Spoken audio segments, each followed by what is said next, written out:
उत्तर प्रदेश के रायबरेली जिले के बछरावा थाना क्षेत्र से एक सड़क हादसे की बड़ी खबर सामने आई है। नटबीर नगर बांदा बहराइच राजमार्ग पर सवारियों से भरी एक रोडवेज बस और डंपर की आमने सामने भीषण टक्कर हो गई। हादसे में बस में सवार कई यात्री घायल हो गए, जिन्हें तुरंत सामुदायिक स्वास्थ्य केंद्र पहुंचाया गया। प्रत्यक्षदर्शियों के अनुसार डंपर बहराइच की ओर से आ रहा था, जबकि रोडवेज बस फतेहपुर की दिशा से आ रही थी। दोनों वाहनों के बीच तेज रफ्तार में आमने सामने टक्कर हो गई, जिससे बस में बैठे यात्री बुरी तरह झटके से गिर पड़े और कई लोग घायल हो गए। हादसे की सूचना मिलते ही पुलिस मौके पर पहुंची और ट्रक व बस को सड़क से हटवाकर रास्ता खुलवाया। घटना के बाद राजमार्ग पर कुछ समय के लिए यातायात बाधित रहा, लेकिन पुलिस की तत्परता से स्थिति को जल्द नियंत्रित कर लिया गया। फिलहाल घायलों का इलाज सामुदायिक स्वास्थ्य केंद्र में चल रहा है। हादसे के क्षेत्र में अफरा तफरी का माहौल बन गया। पुलिस ने वाहनों को कब्जे में लेकर आगे की कार्रवाई शुरू कर दी है। हर खबर का सच हम ला रहे हैं वो खबरें जो आपको जाननी चाहिए, सच, सरोकार और सोच के साथ। जवाबदेही की पत्रकारिता अब होगी साफ और सटीक। राजनीति से लेकर पब्लिक की परेशानी तक हम उठाएंगे हर वो सवाल जो जरूरी है, क्योंकि अब खबरें होंगी असरदार। देखिए इंडिया 24/7 लाइव टीवी न्यूज पर। उत्तर प्रदेश के रायबरेली से बड़ी और चौंकाने वाली खबर सामने आई है। दीवानी न्यायालय परिसर में सोमवार को उस समय हड़कंप मच गया जब एक पति ने अपनी पत्नी पर ताबड़तोड़ जानलेवा हमला कर दिया। घटना के बाद मौके पर मौजूद वकीलों ने तुरंत कार्रवाई करते हुए आरोपी को पकड़ लिया, जब उसकी जमकर पिटाई की और पुलिस के हवाले कर दिया। मिली जानकारी के अनुसार अमेठी जिले के जायस कस्बे के पूरे कुमेदान का पूर्वा गांव निवासी एक महिला का अपने पति मिथुन से लंबे समय से पारिवारिक विवाद चल रहा था। यह विवाद तलाक और संपत्ति बंटवारे से जुड़ा हुआ था। महिला ने पति के खिलाफ कोर्ट में केस दायर किया था और सोमवार को वह रायबरेली दीवानी न्यायालय में अपने वकील से मिलने और पेशी के लिए पहुंची थी। इसी दौरान महिला जैसे ही वकील से बात कर रही थी, तभी उसका पति मिथुन अचानक पीछे से वहां पहुंचा और गुस्से में भरे मिथुन ने जेब से छिपाकर रखा गंडासा निकाला और पत्नी पर कई वार कर दिए। हमले में महिला के सिर और ऊपरी हिस्से पर गंभीर चोटें आई। वह खून से लथपथ होकर जमीन पर गिर पड़ी। महिला की चीख पुकार सुनते ही वकील और अन्य लोग मौके पर दौड़े और एक वकील ने महिला को बचाने की कोशिश में खुद भी चोट खाई। बाकी वकीलों ने मिलकर आरोपी मिथुन को दबोचा और उसकी पिटाई करने के बाद शहर कोतवाली पुलिस को सौंप दिया। घायल महिला को तुरंत जिला अस्पताल ले जाया गया, जहां डॉक्टरों ने उसे भर्ती कर इलाज शुरू कर दिया। अस्पताल में तैनात चिकित्सक डॉक्टर अनुराग शुक्ला ने बताया कि महिला के सिर में गंभीर चोटें हैं, जिसमें खोपड़ी के फ्रैक्चर और गहरा घाव शामिल है।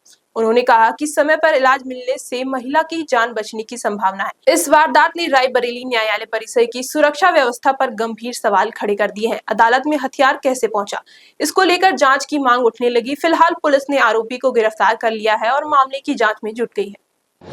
मैं doctor Vaibhav Shukla, EMO district hospital Raebareli. Doctor साहब, एक महिला है जिसको हमला हुआ, क्या था मामला? यहाँ सीमा नाम की एक महिला आई है जिसकी लगभग आयु है 27 वर्ष।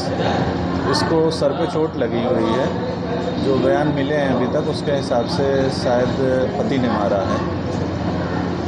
कैसे स्थिति है महिला? अभी तो ठीक है, कोई ऐसा ग्रीवियस इंजरी नहीं दिख रही है। सर कहीं घाव भी? हाँ, सर पे चोट लगी हुई है। हर खबर का सच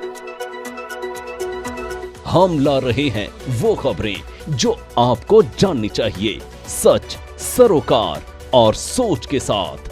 जवाबदेही की पत्रकारिता अब होगी साफ और सटीक। राजनीति से लेकर पब्लिक की परेशानी तक हम उठाएंगे हर वो सवाल जो जरूरी है, क्योंकि अब खबरें होंगी असरदार। देखिए इंडिया 24/7 लाइव टीवी न्यूज पर। उत्तर प्रदेश की राजधानी लखनऊ से बड़ी खबर सामने आई है। यूपी प्रेस क्लब में संयुक्त व्यापार मंडल की ओर से भव्य पदाधिकारी सम्मान समारोह का आयोजन किया गया। इस कार्यक्रम में देश भर से संगठन के पदाधिकारी शामिल हुए। समारोह के मुख्य अतिथि रहे संगठन के राष्ट्रीय अध्यक्ष राजकरण तिवारी। कार्यक्रम के दौरान अपने संबोधन में राजकरण तिवारी ने कहा कि व्यापारियों की समस्याओं के समाधान के लिए सरकार पर लगातार दबाव बनाया जाएगा। उन्होंने कहा कि छोटे दुकानदार आजकल ऑनलाइन शॉपिंग में बुरी तरह प्रभावित हो रहे हैं, इसलिए सरकार को इस दिशा में ठोस कदम उठानी चाहिए। संयुक्त व्यापार मंडल ने मांग की कि घरेलू वस्तुओं को ऑनलाइन व्यापार से बाहर किया जाए ताकि स्थानीय व्यापार को बढ़ावा मिल सके। इसके साथ ही देश में व्यापारी आयोग के गठन की मांग एक बार फिर जोर शोर से दोहराई गई। तिवारी ने यह भी कहा कि व्यापारियों को राज्यसभा और विधान परिषद में प्रतिनिधित्व मिलना चाहिए, जिससे उनकी आवाज संसद और विधानमंडल तक पहुंच सके। इस मौके पर सरबजीत सिंह सूर्यवंशी को राष्ट्रीय संयोजक घोषित किया गया। उन्होंने संगठन को राष्ट्रीय स्तर पर और सशक्त बनाने का संकल्प दोहराया। वहीं रजनीकांत मिश्रा ने कहा कि व्यापारियों के उत्पीड़न पर संगठन तुरंत संज्ञान लेकर कार्रवाई करेगा। कार्यक्रम के दौरान राष्ट्रीय अध्यक्ष ने नई कार्यकारिणी की घोषणा भी की। समारोह का संचालन महानगर अध्यक्ष संजय कुमार वर्मा ने किया, जबकि जिला अध्यक्ष राजदीप श्रीवास्तव और मंडल अध्यक्ष अवधेश कुमार पांडे ने अतिथियों का स्वागत किया। इस मौके पर मध्य जोन अध्यक्ष पीके पाठक, प्रदेश महासचिव विनोद कुमार वर्मा सहित संगठन के अनेक वरिष्ठ पदाधिकारी मौजूद रहे। प्रेस क्लब में एक बड़ी प्रेस वार्ता की जा रही है आपके संगठन के माध्यम से, क्या मुख्य उद्देश्य है? देखिए, मेरा संयुक्त व्यापार मंडल का उद्देश्य पहले भी व्यापारियों के हक हुकूम की लड़ाई को लेकर था। तहबाजारी समाप्त करने से लेकर बहुत सारी चीज़ों पे मैंने लड़ाई लड़ी है और मैंने हमेशा आंदोलित होकर लड़ाई लड़ी है। आज ये सारी मीडिया भी उत्तर प्रदेश की जानती है कि संयुक्त व्यापार मंडल के राष्ट्रीय अध्यक्ष जी न तो कभी कोई दलाली की, न कभी कोई गलत काम किया, न कभी किसी का 1 रुपया खाया। जो भी कुछ हो रहा ईमानदारी से हमारे अपने पदाधिकारियों ने लगाया, हमने लगाया या हमारी कॉर्पोरेट बेल्ट ने लगाया। आज अगर मैंने ये कहा कि संयुक्त व्यापार मंडल ने अब तक 1 लाख व्यापारियों को 1 लाख विकलांगों को, पैर कटे लोगों को पैर, ट्राईसाइकिल, व्हीलचेयर, अंधों को चश्मा, कान की मशीन दिया तो दिया। अभी मैं इसी संयुक्त व्यापार मंडल पे 3 जगह लंगर चालू कर रहा हूं, जिसमें कि महाकाल, भगवान श्री राम, अयोध्या, काशी विश्वनाथ महाकाल से चालू होगा, जिसमें कि चाहे पूरी सब्जी चाहे दाल रोटी निःशुल्क वहां पर संयुक्त व्यापार मंडल के बैनर तले चलता रहेगा। ये इसकी शुरुआत में करने चल रहा। चौथी चीज, अभी आज मेरे जो प्रेस वार्ता का मेन मुद्दा था कि बीच में संयुक्त व्यापार मंडल कुछ सुसुप्त अवस्था में आ गया था और शायद हमारे मित्र सरबजीत सिंह की दोस्ती आपस में कहीं किसी ने बीच में तोड़ मरोड़ कर दिया था, लेकिन फिर से दोनों मित्र एक हुए हैं और शायद मैंने मित्र को ये जिम्मेदारी दी है सरबजीत सिंह को कि इस बार ऐसा हुंकार भरो कि हमारे व्यापारी भाइयों को हर तरीके से, हर प्रकार से रिलीफ को ये एहसास हो कि संयुक्त व्यापार मंडल व्यापारियों के हक हुकूम की लड़ाई लड़ रहा है।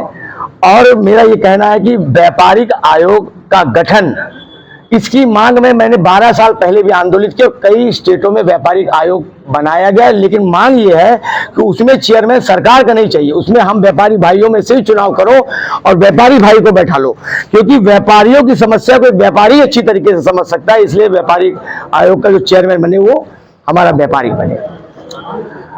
और जहां तक एक चीज और है जो मुझे मजले व्यापारियों के थ्रू से आई थी, क्योंकि मेरा नारा पहले भी इस देश में रहा है कि अगर कोई टमाटर मूली बेचने वाले को भी कोई थप्पड़ मारता है तो जितना दर्द उसको होता है उतना ही दर्द छोटे व्यापारी से लेकर बड़े व्यापारी से लेकर उद्योगपतियों तक होना चाहिए।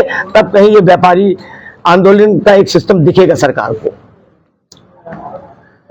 और जहां तक अभी मैं जो मेरे प्रेस वार्ता है कि उसके पीछे कि आज से आने वाले इस संगठन को फिर से अपनी ताकत में लाने के लिए 3 महीने बाद एक प्रांतीय सम्मेलन किया जाएगा। उसी के जस्ट 3 से 4 महीने के बाद एक राष्ट्रीय महारैली होगी, जो 1 लाख व्यापारियों की महारैली करूंगा मैं इस लखनऊ में। बिरादरी खो गए, हमारा क्या लोगे। फिर आप व्यापार मंडल में आए हुए हैं, क्या कहना चाहिए और किस तरह की समस्या है व्यापारियों को, जिस पर पहले आप कार्य करेंगे? देखिए, व्यापारियों की समस्या, एक तो कोई भी व्यापारी सुरक्षित नहीं है, ये तो आप भी जानते हैं। किसी भी स्तर से लखनऊ का व्यापारी सुरक्षित नहीं। इस सरकार में वो सुरक्षित हुआ है, लेकिन सरकारें बदलेंगी तो सुरक्षा कहीं ना कहीं डगमगाएगा। संयुक्त व्यापार मंडल हमेशा व्यापारियों की सुरक्षा के लिए सदैव लड़ता रहा, और वो चाहे हमारे संगठन का पदाधिकारी हो, सदस्य हो या ना हो, हम लोगों ने सदैव आवाज उठाई है, पहले भी उठाते रहे, अब भी उठाएंगे।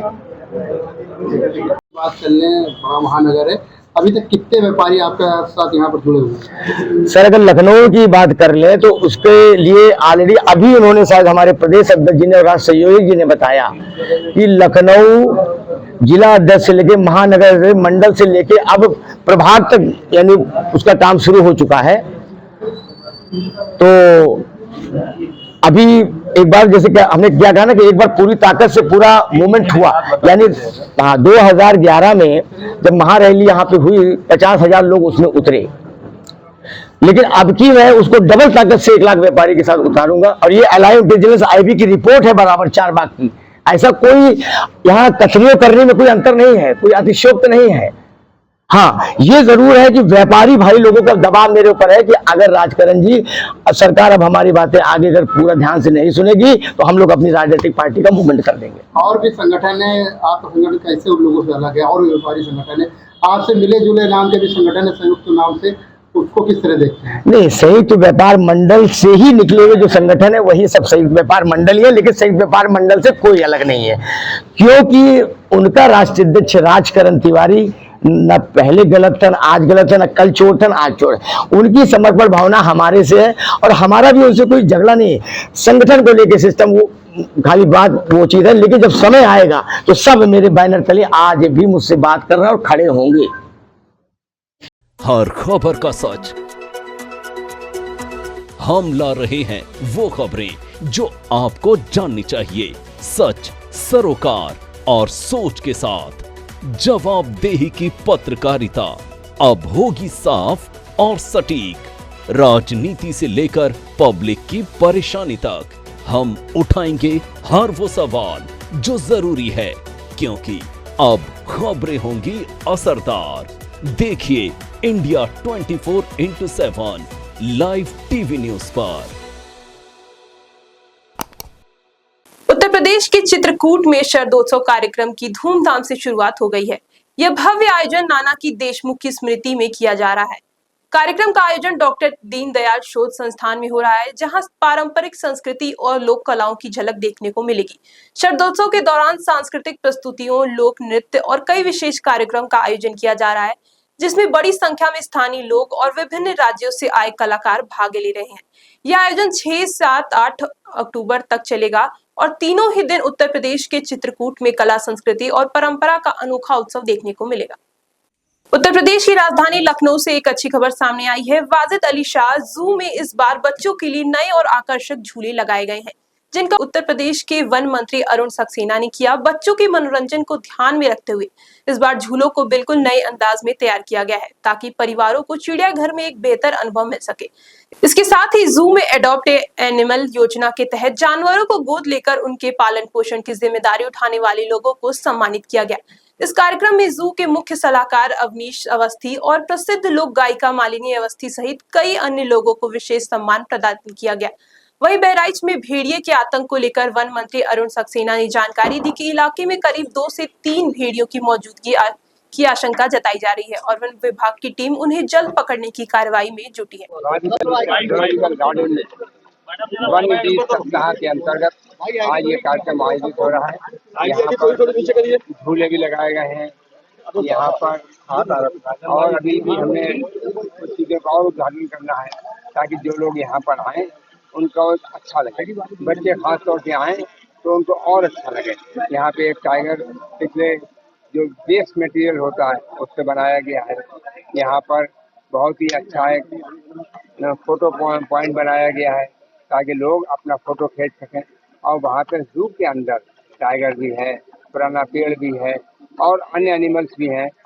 इसके साथ ही साथ यहाँ पे कछुए भी हैं। तो मैं कहूँगा यहाँ पर ये जू हमारा उत्तर प्रदेश का सबसे पुराना जू है और यहाँ पर जितने एनिमल्स हैं और जितना अच्छा वातावरण है, पेड़ पौधे हैं, ठंडक है, खुली जगह भी है, घास का मैदान भी है, आदमी टहल भी सकता है घूम भी सकता है, पेड़ के नीचे ठंडक का मजा भी ले सकता है। और एनिमल्स भी यहाँ पे काफ़ी हैं, उनको देख के बच्चों में खास तौर से एनिमल्स को पहचानते हैं, एनिमल्स की आवाज़ सुनते हैं और उनको जानवरों के बारे में पता लगता है। सर, बहराइच घटना में अभी तक किस तरह की चीजें निकल के सामने, क्योंकि सीएम भी गए थे, उन्होंने मुलाकात भी की थी, उसमें कहा कि शियार जो भेड़िया है वो मार दिया गया, लेकिन अभी तक कुछ चीजें साफ नहीं है। देखिए ऐसा है, अभी तक एक भेड़िया कम हुआ है और बाकी हम लोग कोशिश कर रहे हैं कि और भेड़िए को रेस्क्यू करें। हर मुमकिन कोशिश ये की जा रही है कि उसको पकड़ें, और पकड़ में नहीं आएगा तो आदमी का जीवन बचाना ज़्यादा ज़रूरी है, हमको उस पर गोली तक चलाना पड़ेगी। लखनऊ के जू में नए तरह से झूले लगाए गए हैं, आपको पीछे दिखाना चाहेंगे, जिसका उद्घाटन वन मंत्री अरुण सक्सेना ने किया है। आपको बताते चले, नई तरह के बिल्कुल झूले हैं। बात करी जाए बच्चों के आकर्षण का केंद्र और ज़्यादा बड़े जू में आने के लिए इनको लेकर लगाया गया है। पीछे आपको दिखाना चाहेंगे, बिल्कुल अलग तरह से स्विमिंग के जैसा होता है वैसे करने के लिए लगाए गए हैं झूले। बात करी जाए तो बॉक्स टाइप के बनाए गए हैं, वहीं छोटे छोटे बच्चों को पूरी तरह से आकर्षण का केंद्र बनाने के लिए लखनऊ जू में ये सब लगाए गए हैं। आपको दिखाना चाहेंगे कि किस तरह से नई डिजाइन से विकसित किए गए हैं, उनको यहाँ पर लगाया गया है। रोलिंग के झूले लगाए गए हैं, स्टैंड झूले लगाए गए हैं। सब कुछ इस तरह से बनाया गया है कि जो घूमने आए उनको, बच्चों को कहीं ना कहीं आकर्षण लगे और वो दोबारा फिर झूलने आए। लखनऊ से Nikhil Rastogi, India 24/7 live TV. हर खबर का सच हम ला रहे हैं वो खबरें जो आपको जाननी चाहिए, सच, सरोकार और सोच के साथ। जवाबदेही की पत्रकारिता अब होगी साफ और सटीक। राजनीति से लेकर पब्लिक की परेशानी तक हम उठाएंगे हर वो सवाल जो जरूरी है, क्योंकि अब खबरें होंगी असरदार। देखिए इंडिया 24/7 लाइव टीवी न्यूज पर। उत्तर प्रदेश के चित्रकूट जिले से इस वक्त की बड़ी और दिल दहला देने वाली खबर सामने आई है। मानिकपुर थाना क्षेत्र के चंद्रामारा ग्राम पंचायत के दोबहरा गांव में सड़क न होने के कारण एम्बुलेंस समय पर नहीं पहुंच पाई, जिससे इलाज में देरी हुई और एक आदिवासी युवक की बीती रात मौत हो गई। बताया जा रहा है कि युवक की तबीयत अचानक बिगड़ने पर परिवार ने एम्बुलेंस बुलाई थी, लेकिन गाँव तक सड़क न होने की वजह से गाड़ी वहां तक नहीं पहुंच पाई। इस दर्दनाक घटना के बाद पीड़ित परिवार और ग्रामीण में भारी आक्रोश है। ग्रामीणों ने युवक के शव का अंतिम संस्कार करने से इनकार कर दिया है। उनका कहना है कि जब तक प्रशासन सड़क निर्माण की उनकी पुरानी मांगों को पूरा नहीं करेगा, तब तक वे अंतिम संस्कार नहीं करेंगे।